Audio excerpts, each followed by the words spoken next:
గంజాయి సరఫరా చేస్తున్న 6గురిని ఇంద్రపాలెం పోలీసులు అరెస్ట్ చేశారు. వీరి నుండి 7.5 కేజీల గంజాయి, 2 మోటార్ సైకిళ్లను స్వాధీనం చేసుకున్నట్లు Kakinada DSP doctor K Hanumantharao తెలిపారు. ఆదివారం కాకినాడ ఇంద్రపాలెం పోలీస్ స్టేషన్లో డీఎస్పీ మీడియాకు వివరాలను వెల్లడించారు. ఈ సందర్భంగా ఆయన మాట్లాడుతూ కాకినాడ జగన్నాథపురం గోలీలపేటకు చెందిన పాలెపు సతీష్, యానం గిరిజనపేటకు చెందిన కర్రీ శామ్యూయల్, కాకినాడ పాత బస్టాండ్ ప్రాంతానికి చెందిన మరువాడ శ్రీనివాస్, కాకినాడ ప్రభుత్వ ఆసుపత్రి వెనక వీధికి చెందిన Boyini Venkataramana, Kakinada dairy farm centre కు చెందిన కలపరెడ్డి శివకుమార్, కాకినాడ సంజయ్ నగర్ ప్రాంతానికి చెందిన ప్రభుతేజ గంజాయి రవాణా చేస్తున్నారని సమాచారం రావడంతో వీరిపై నిఘా పెట్టి కాకినాడ రూరల్ మండలం చీడి గ్రామం శివర్ ఫ్లైఓవర్ బ్రిడ్జ్ దగ్గరలో వారిపై తమ సిబ్బందితో కలిసి దాడి చేశామన్నారు. వీరిని అరెస్ట్ చేసి రిమాండ్కి పంపుతున్నట్లు డీఎస్పీ పేర్కొన్నారు.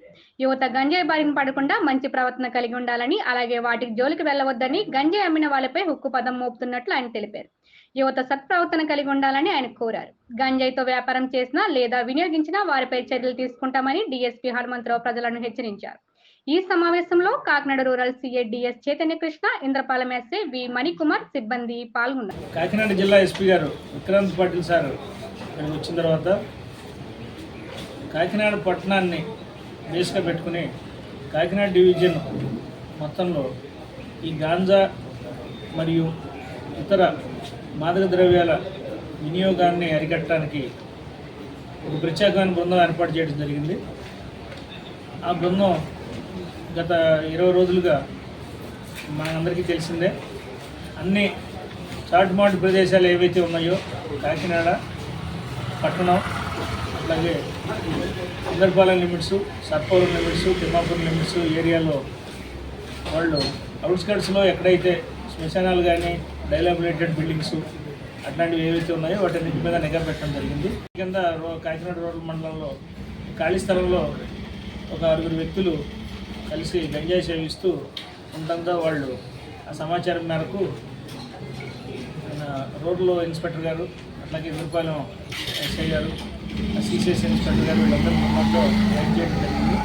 అందులో ఒక 6 వ్యక్తుల్ని అదుపులోకి తీసుకుని వారి దగ్గర 7.6 కేజీస్ గాంజా, అలాగే సుజుకి యాక్సిస్ స్కూటీ ఒకటి, బజాజ్ పల్సర్ మోటార్ సైకిల్ 2 స్వాధీనం చేసుకోవడం జరిగింది. ఇందులో పాలెపు సతీష్ అనే అతను, ఇతనికి యాక్సిడెంట్లో కాలు కూడా మోకాలు దాకా కాలు కూడా రిమూవ్ చేయడం జరిగింది.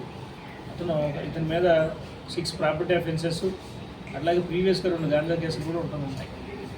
ఇతను కర్రీ శామ్యూల్ అనే అతను, వీళ్ళిద్దరూ కలిసి ఏటుమొగ్గ చెందిన అతను కలిసి కర్రీ శామ్యూల్ మోటార్ సైకిల్ ఎక్కించుకుని వీళ్ళు ఇటు మన్యం జిల్లాకి వెళ్ళి ఏఎస్ఆర్ డిస్ట్రిక్ట్కి వెళ్ళి అక్కడ గాంజా కొనుక్కుని వీళ్ళు వినియోగించుకోవడం, వాటిని చిన్న చిన్న ప్యాకెట్లు చేసి ఎవరైతే కన్జ్యూమ్ చేస్తారో ఆ తాగే వాళ్ళకి వీటిని అమ్మటం ఒక వృత్తిగా పెట్టుకున్నారు. అందులో భాగంగానే వారితో పాటు ఉన్న ఇంకో మిగతా 4 కూడా మనం అదుపులోకి తీసుకుని విచారిస్తే ఇప్పుడు వీళ్ళ దగ్గర 7.6 కేజీస్ గాంజా వాళ్ళ పొజిషన్లో దొరికింది. ఇప్పుడు ఈ గాంజా ఆరిజిన్ ఎక్కడ అనేది తదుపరి దర్యాప్తులు తేలుతుంది.